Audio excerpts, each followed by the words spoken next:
Wildlife biologist Zack Vucurevich is the owner of Whetstone Habitat, a workout junkie and an all-around good guy. And I probably just butchered his last name, but I tend to just call him Zack Attack. He is a wealth of knowledge, has more energy than anyone I have ever met, and he's just one of those guys that makes you better.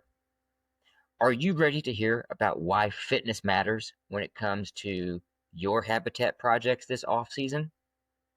Episode 5 of the Fit to Hunt podcast, powered by Wilderness Athlete, starts now.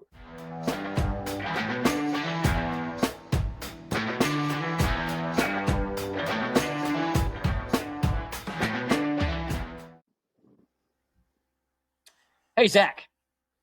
How we doing? What would you describe to be the perfect physique of a rock climber? Perfect physique. It's probably someone that looks like they're probably a vegan. They probably spend their afternoons rappelling off of tall objects. And landmarks. Yeah. That was the first thing you said to me when you told me you had the physique of a rock climber, and I can never get that out of my head. That's where we're at these days. What's going on? I still do. What's going on, man? How you been? I've been good. Been staying busy, man. Got a new venture I'm revving up and undertaking. Can't talk too much about it at the moment, Right. but something to be excited I about. like that. So I've been in the classroom this week. Yeah. For that venture, and it's nice to give my brain a little break. Talk about fitness and hunting and habitat, and not think about what I've been thinking about in the classroom all week. So I'm happy to be here. Excited to get started. Understandable, man. So you and I talk. Just so everyone that's listening knows, Zach is like my personal wildlife biologist. I call him up like, Zach, I got a question. And usually it's a dumb one, but he's always gracious enough to answer them for me. I appreciate that. I'll entertain anything, right? You. But the more that I get into this, and so I think I'm on my third farm right now. And the more that I get into changing the landscape, changing the habitat, I've kind of learned that the most arduous time, I think, outside of dragging a deer or maybe processing one for that whitetail hunter is probably habitat season. I mean, all the things we're doing between spraying and running chainsaws and lifting bags of seed and fertilizer and lime and all that stuff. So, I mean, what are you doing right now in your workouts? Because you've got this big farm down in Kentucky that you're on it all the time. So, what are you doing that helps to make the work that you're doing easier? So first and foremost, I think you're absolutely right. The habitat stuff, it's not just the physical tasks that you have to endure to make productive wildlife habitat. It's also the times of year you have to do it. So right now, things are heating up out there. You might be set back because it's been so wet with your planting. So then you're, leaching into maybe June for some people by the time they're starting breaking some dirt and getting some stuff in the ground. Yeah. And it's hot out. There's ticks out. I think you're absolutely right. Hit the nail on the head when the most arduous time of the year for deer hunters very much is habitat season, especially after somebody's gotten one of my management plans written, because I'm adamant that almost every single thing that I put on one of my management plans is something you can achieve with no more equipment than like a chainsaw, a backpack sprayer, and a drip torch. You could. I don't recommend it for everybody. If you have those resources, you can do it, everything else. But at the end of the day, you can make a tremendous impact with nothing more than a hatchet and some herbicides. So when I'm talking about, you're thinking about, staying active and staying in shape and being able to handle all these tasks that I have on my chores list is never going to be completely checked off. I always got something that's going on. But when I'm home and I'm not at the farm, how am I keep myself in shape? A lot of it's stamina. I do a lot of cardio. A lot of stair stepper. I'm constantly on the stair stepper working on getting those flights in. I'm always, running. I do a couple different, whether it's, walk my dog for a couple miles a day. And then on top of that, I might do a run on the treadmill and some stair stepper. Cardio is huge for me. I think anything that's going to help you with your balance, one-legged squats. I've been trying to get better at my RDL, so I've been doing a lot of RDLs lately. Lunges, all of that kind of stuff. So my big thing is mobility, so flexibility and balance, I think, are the two most important things that you can focus on. The strength side of things, we have enough equipment around where, worst case scenario, hopefully you can get some of your heavier, bags of seed and stuff into the back of a side by side and drive it most of the way. But you're going to have to finish the deal on it. So being able to, like I said, keep your balance, get out there, endure the heat, stay hydrated. I'm never doing much in the gym that's going to make me, bulk up and get much bigger. A lot of what I'm doing, it's, low impact exercises, but I'm doing a ton of reps of them. And, I don't know. It's like I said, balance is key for me. It's one of those things where you can't replace it. I can't afford to get injured. I need to be mobile. I need to be on those mountainsides, out Right. there checking people's Right. properties out. And so it's something I take very seriously. I don't always go to the gym with it in mind. Okay, I'm doing this so that I could be in shape, for my job. But at the end of the day, every single thing that I'm doing in there translates to me being better at my profession and Yep. doing Yep. better habitat. And that's the functional side of training. I mean, I've said this for years with clients. You can go sit in a leg press and get really strong, but you're not supporting your own body weight. There's no real stability that you're working on. And even going to the balance side of that equation, I don't know that they really list balance as a area of fitness. At least back when I was in school, they didn't. But even with my farm, it's steep, it's rocky, it's really easy to slip and bust your backside. And we're running chainsaws, right? Or we're running right Chainsaws, machete. machetes, Yeah, hatchets. Yeah, yeah, no shortage of things to whack yourself right. with. So, I think that is so spot on. I don't know that people would think about habitat work as being athletic. I would disagree. I think it's and if when you get to my farm and you see all the slash laying around from where they timbered, oh my goodness! I mean, it's an obstacle course, is what it It's is. like a tough Yeah, butter. yeah, Yep. yeah. It was the same deal when I was in Montana on my elk hunt, climbing over those deadfalls. Hmm. That's where we were going. We were going where all the Hmm. all the timber had been killed off by beetles and it's all laid over. That's where the elk like to hang out. So if you want to get an opportunity at one with your bow, you got to be able to climb over and navigate through all that stuff, with a Oh backpack yeah, on. yeah, So yeah. it's all part of the deal. You mentioned something a moment ago, and that's the stamina and like the heat, right? I mean, your farm is where? You're South Central South Central Kentucky. Kentucky, so I'm in Missouri. Hmm. Two areas that have no shortage of heat and humidity in the summertime. And I don't know if I've ever been like heat stroke, but I got sick a couple times out there. And what I learned, I think there were three things I learned. One, pace yourself. I was just going too hard, too fast. Hydration was huge, but like my big pet peeve is when I go out on the hottest day of the year and I see someone that's out there trying to run, and it's pretty obvious it's the first time they're trying to run. That's not the day to do it. But acclimatizing to the weather, I do believe allows you to do more in those scenarios. And I would imagine the same thing on your farm. Yeah, absolutely. That's why I don't hesitate. When I got like, I was joking, trying to think of some things to talk about on this podcast. And one of the things I thought about to keep people in shape during the off season is get yourself a dog that needs walked multiple times a That's day. it, Something as simple as that, where it forces you right? outside in the heat. You're gonna enjoy it. Your dog's gonna enjoy it. Well, you might not enjoy it, but you're both gonna improve physically because of it. They are the best personal trainer you could ever purchase because That's they right. have habit like anybody. I mean, if it's time to eat, they're barking. If it's time to go outside, Yep. they're barking. So, hey, what's the biggest project you got going on the farm right now? So I just got a forest management plan written. It was actually delivered to me Okay. today. So we're getting ready to start doing a whole bunch of Okay. TSI out there, but that's a future thing. The current things I'm working on, I just had a bunch of clearings done on my property. Consider them temporary wildlife openings or wildlife patch Sure. cuts. What I'm going for, I'm establishing some oak savannas up on my ridge Okay. tops. It's nice, beautiful upland. It's skinny as a knife blade, but it's enough room where I went in there. We had probably 12 acres cleared up on these ridge tops, and I went in, I planted them. I put together a native seed blend with a company that is out of South Dakota. So I worked with them to put something together that I wanted to see on the landscape, something that's gonna be great for my deer and Okay. turkey and hopefully quail Okay. someday. When I was going through and marking the trees to leave behind, I left most of the oak trees, our crop producing trees, and then for the hickories, it was pretty much just any tree, any hickory tree that was straight, I left regardless of what species it Sure. was.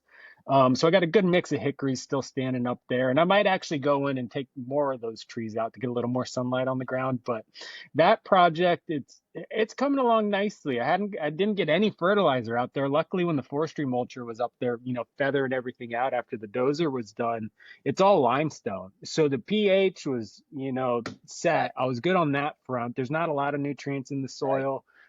I've been pleasantly surprised that the response. There's not that many non-natives popping up there. There's a little bit of stilt grass Okay. coming in.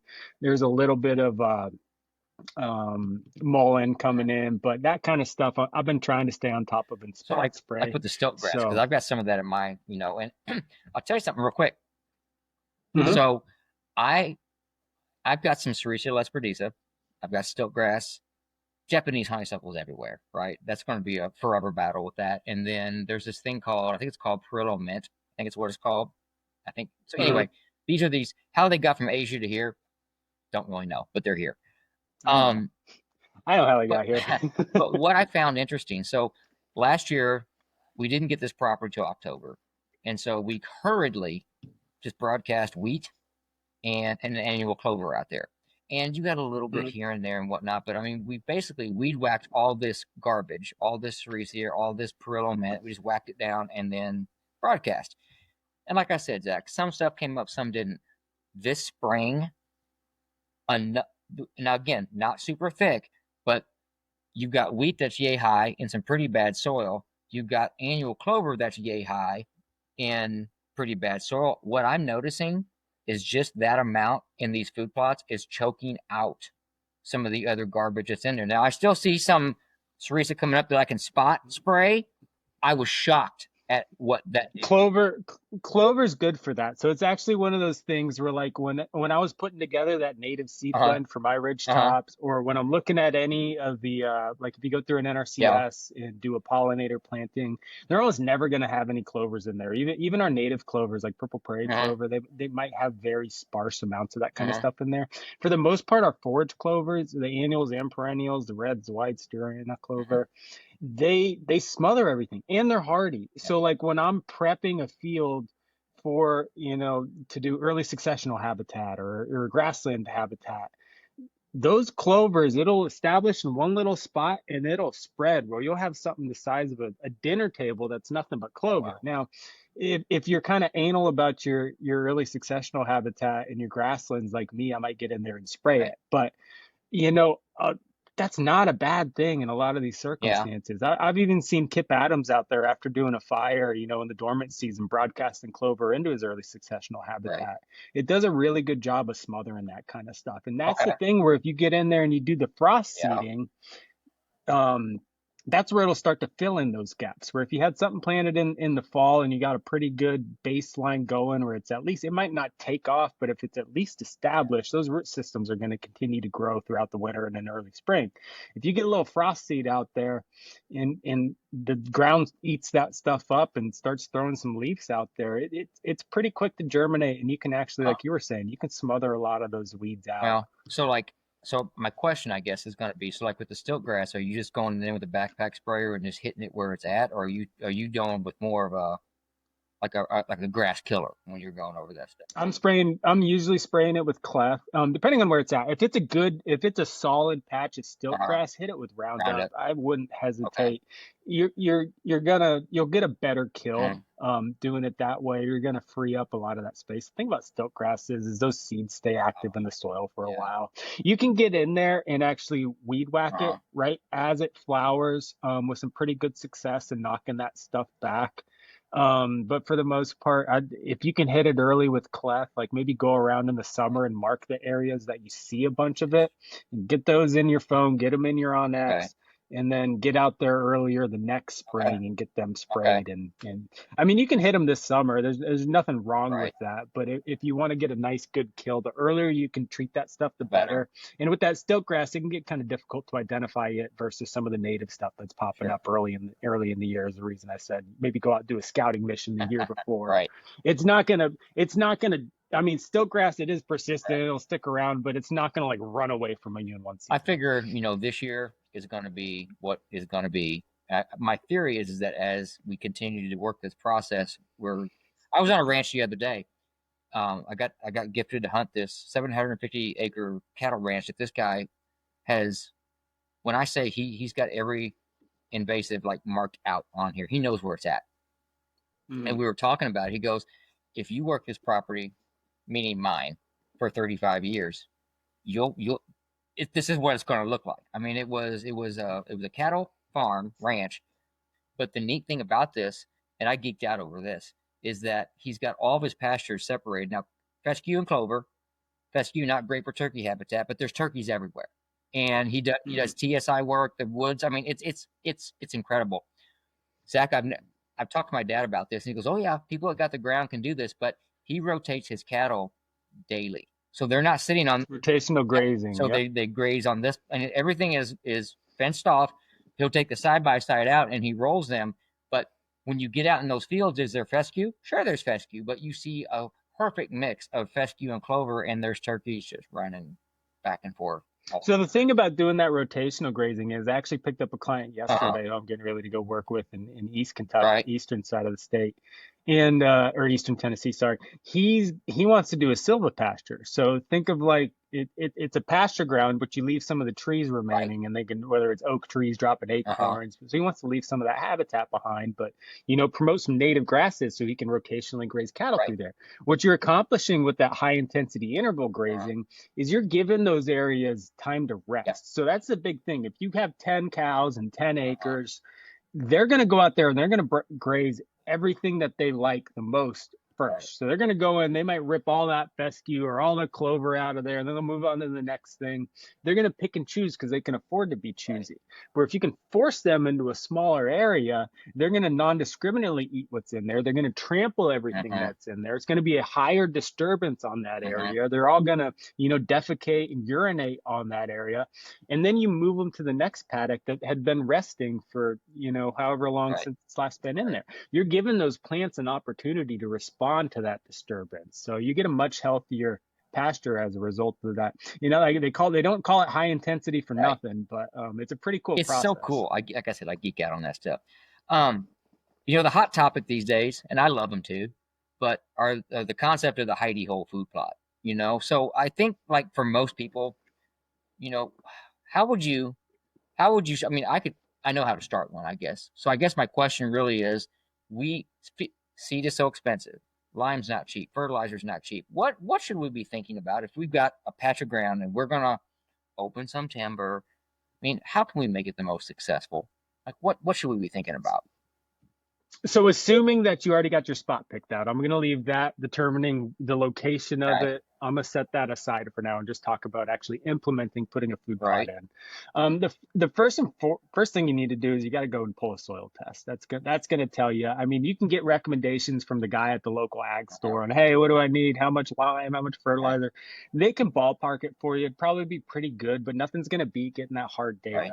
data. If your soil is really sour and acidic, and you undershoot that lime Uh-huh. application, I don't care how much fertilizer you put out there, it's going to be bound up in that soil because it's ionic until you get that pH straightened out. So figuring out the pH, doing a soil test, that's a good place to start. But then the next thing you got to start thinking about as far as like species composition, what you're going to put in there, what are you trying to accomplish with that food plot? So hidey hole food plot instantly makes me think, okay, this is going to be something for Right. hunting. This is going to be where I want to go during season. Most times I'm referencing a hidey hole or a kill plot. It's a staging area. So somewhere adjacent, you want it to be on a deer's travel route, ideally. So once you find an area that kind of fits that bill, I always like going. I like diverse fall blends. It's one of those things, especially if you're new into food plots. As much as everybody likes to ooh and all and oodle over a nice, pretty crimson clover field when it's all blooming and red, like a lot of them are this time Hmm. of year, which is great for wildlife, great for pollinators. But if you're going to be hunting over it, right now is the most productive time of year for those clover Right, fields. You're not hunting right, over 'em right right, now. right, So, right. so I mean, and deer will eat clover throughout the year, but you got to think, like, especially in Kentucky, where we get that early bow season that comes in, end of August, and the clover's not that productive that time of year. We don't have a lot of rain. It's really hot. Give it another month or two, get into October, that stuff will start, booming. But, that early part of deer season, you're kind of twiddling your thumbs over the clover. Same thing late in the season with clover.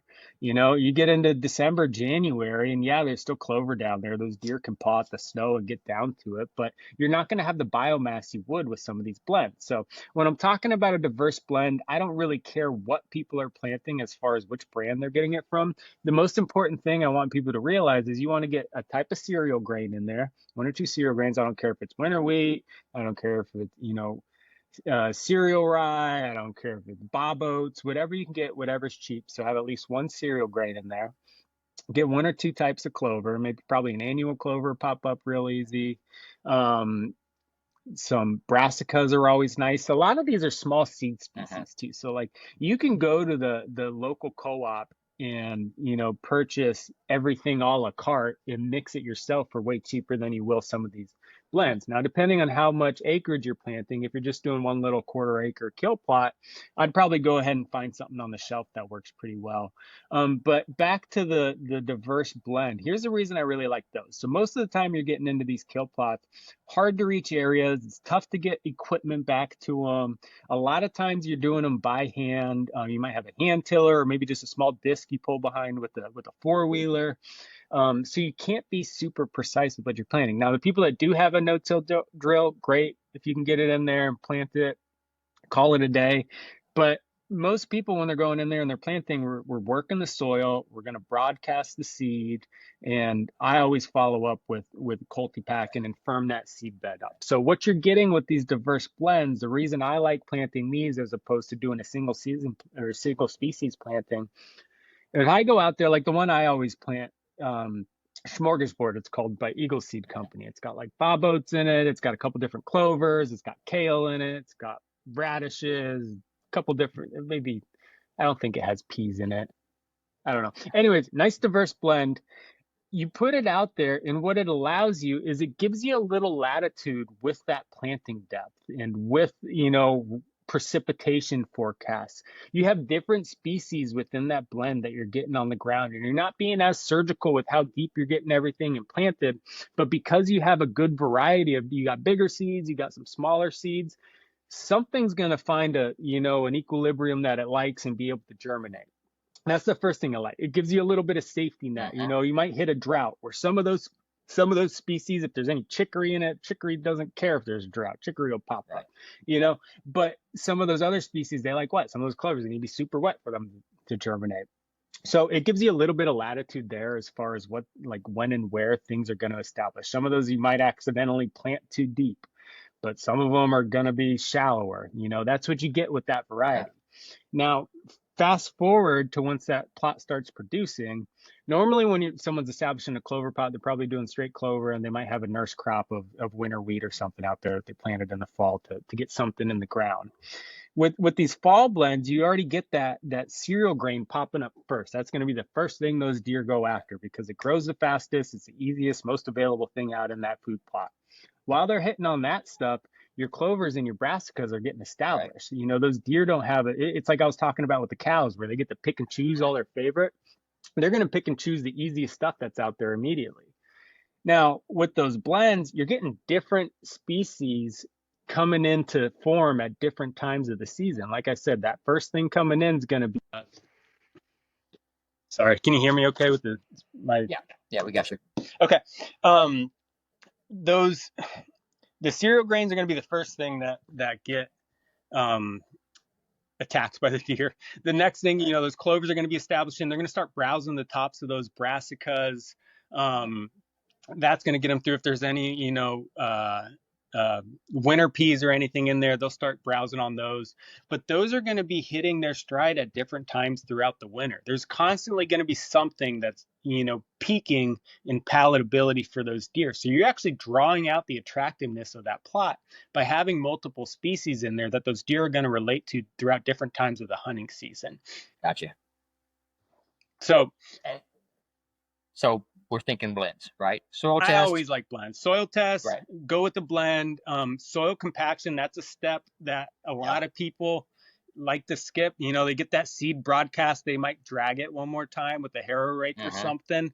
I always take it one step further. I'll take my side by side and just drive back and forth on it if I have to. Right. Get tire contact on it. Just press that seed down as firmly as possible. It's going to help with erosion loss. It's going to help with getting better germination rates. But yeah, I'd follow it up with that and then just, pray for rain. You don't have to overcomplicate things. And one of the things I do want to bring up, it's kind of unrelated to the actual food plot itself, but there's a TSI project called edge feathering. In the whitetail world, it's pretty popular, but a lot of people don't realize why I recommend edge feathering so much, and especially for little hidey hole food plots like this. So an edge feathering is when you're imagine your little hidey hole plot, which is an opening and a closed canopy woodlot, right? You got the opening that your food plot's in. You're going to go in, you're going to remove those trees that are right along that field edge for maybe 10, 15 yards going into the woodlot. So get rid of 75% of those trees, whether you're just felling them or you're girdling them, killing them standing upright. You're getting rid of that canopy load directly around that food plot. Now, why does that help the food plot? Think of all the sunlight that those trees are blocking as the sun's moving over the horizon. You might only get 3 hours of direct sunlight on that food plot if you got trees coming right up to the edge of it. Whereas if you can give it that 15-yard buffer on the other side and remove a lot of those canopy trees, you might increase your productive sunlight from 3 hours to 6 or 7 hours throughout the day. Sure. Now, that's one good thing that the edge feathering does. Another good thing that edge feathering does is it's creating another edge habitat. Deer are an edge species, so you went from having one hard edge along the food plot to having two edges, where it's the young forest habitat you created with the edge feather, mature forest behind it with the food plot in the middle. So you get double habitat edge going on there. But that young forest habitat, it helps seclude that. It makes that food plot feel more isolated as those shrubs start to form. You almost get like a shrub layer going all the way around it. Real high stem count, but not real tall. So it makes it feel smaller, but it's also a good forage base. A lot of those shrubs that are growing up or popping up, or a lot of the stump sprouts, a lot of the maple sprouts from those trees that you just, cut. That's what the deer are going to be browsing on. So if you want your food plot to be successful, give them something to munch on their way into that food plot. Into it. And then on their way out, it's gonna extend the life of the food plot. It's gonna keep more forage out there. And it's a pretty easy project to do. There's equip funding available for it. I just want to take it one step further with the edge feathering, because sunlight's something a lot of people don't think about. As far as orientation, one more thing: if you are kind of figuring out where those food plots are going, think about if it's going to be an oblong shape. Try to get an east-west orientation of that food plot, so that when that sun's traveling over the horizon, if it's going north-south, it's not going to get a whole lot of sunlight as it goes over top. But if you get that actual shape of that food plot running east-west, you're going to get a lot more daylight on it. That's awesome. That's a great tip. That's something I've never actually thought about before. So that's perfect. You may have already answered this here, but we've got a question. So Abby, South Carolina, she's one of our clients here. She says, "Hey, I'm in South Carolina. I've got a small 1/4-acre field nestled in the woods out back. It used to be a cornfield a few decades ago, and now it's just fescue. There's several acorn trees around, and deer naturally come into the field. But what would be best to plant to really bring them in?" So I'm assuming she means a food plot. Food plot. Food plot. South Carolina might have some peanut farms around her. Again, it's hard to beat a diverse fall blend. It's when I tell all my clients, if I could only plant one thing on my farm, it's going to be a diverse fall blend. It's usually Yeah. smorgasbord just because that's what I like planting. But like I said, anytime you can get a cereal grain, a clover or two, a couple brassicas, maybe throw in Hmm. some uh, winter peas, the more diversity, the better. And like I said, you're extending the life of that food plot. Of You're the making plot. it Right. more attractive to hunt over longer in the year. The other thing I like talking about with those diverse fall blends, I'll double back on that, is you're not just producing forage to hunt over. You also got, because they have those clovers in there, when the rest of the farm, say you got some summer food plots, you doing corn and soybeans, and you're working that soil, getting ready to plant in the springtime, you leave these food plots you planted last fall alone, and there's plenty of clover out there kicking butt this time of year. So you're never wiping the plate completely clean when it comes Right. time to field prep. So there's going Right. to be something out there attractive this time of year when does are getting ready to pop out their fawns, when Hmm. those turkeys they're going to need some, like I said, since there's clovers out there, there's going to be something blooming when those turkey poults hatch.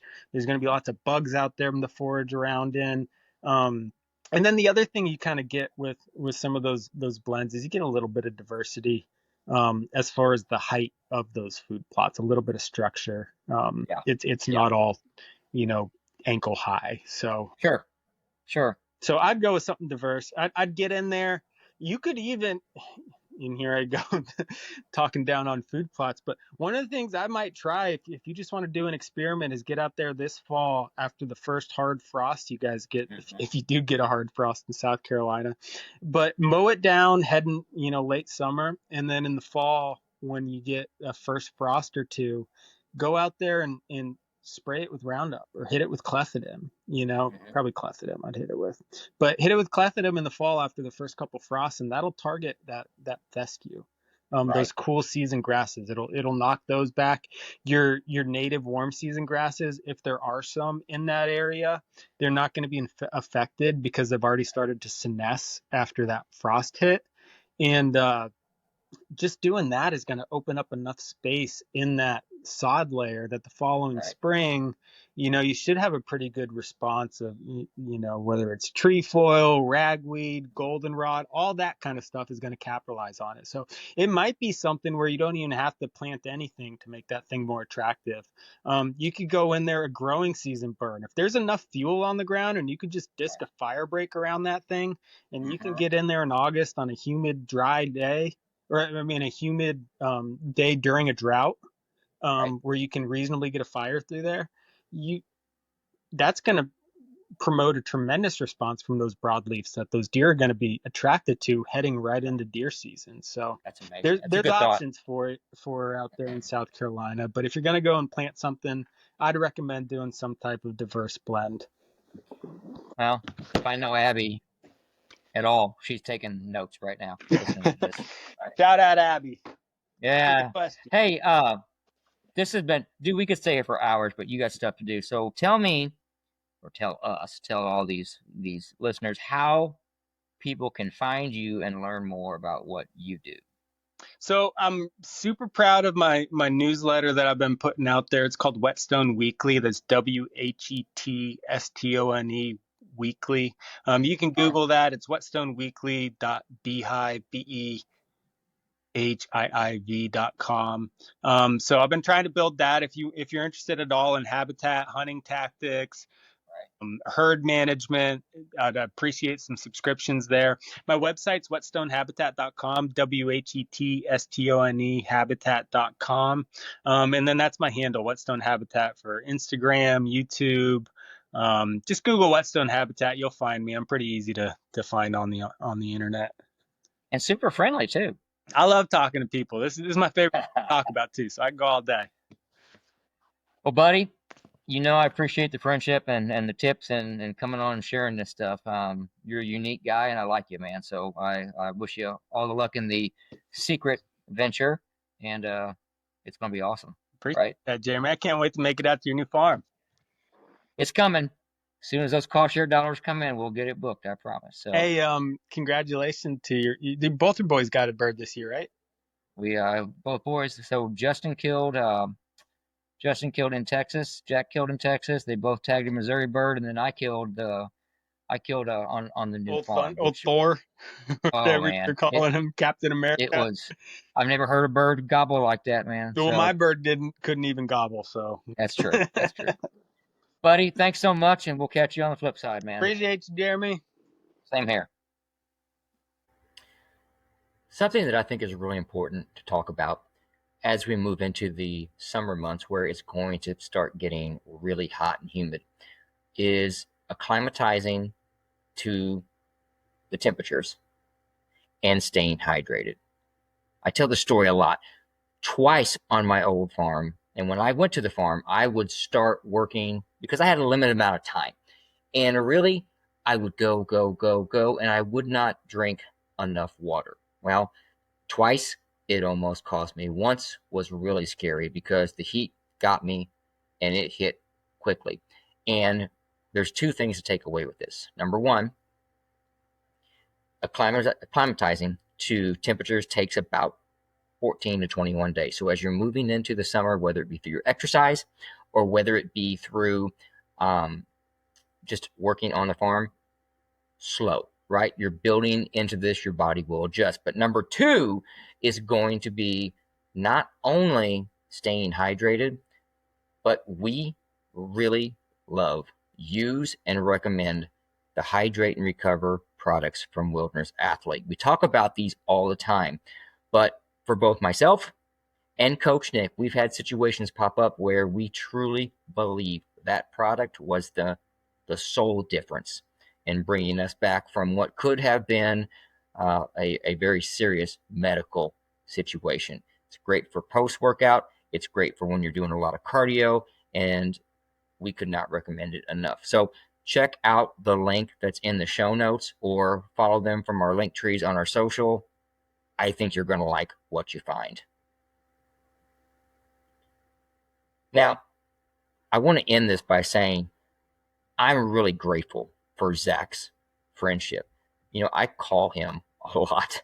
And every time I have a question about my farm or another habitat related issue, we end up staying on the phone probably way too long talking about all the what ifs of spraying, planting, timber stand improvement, and a lot more. Zack is a giver, and that's why his clients love him. Well, that, and they tend to tag big deer and a lot of turkeys after implementing one of his habitat management plans. So if you aren't following him on social, you absolutely should. Well, that's it for this episode. We hope you enjoyed the conversation. Can use it to improve your own strength and conditioning for the summer's habitat projects, and maybe picked up on a few hacks to make this year's food plots even more awesome. Hey, thanks for listening, my friends, and stay fit to hunt.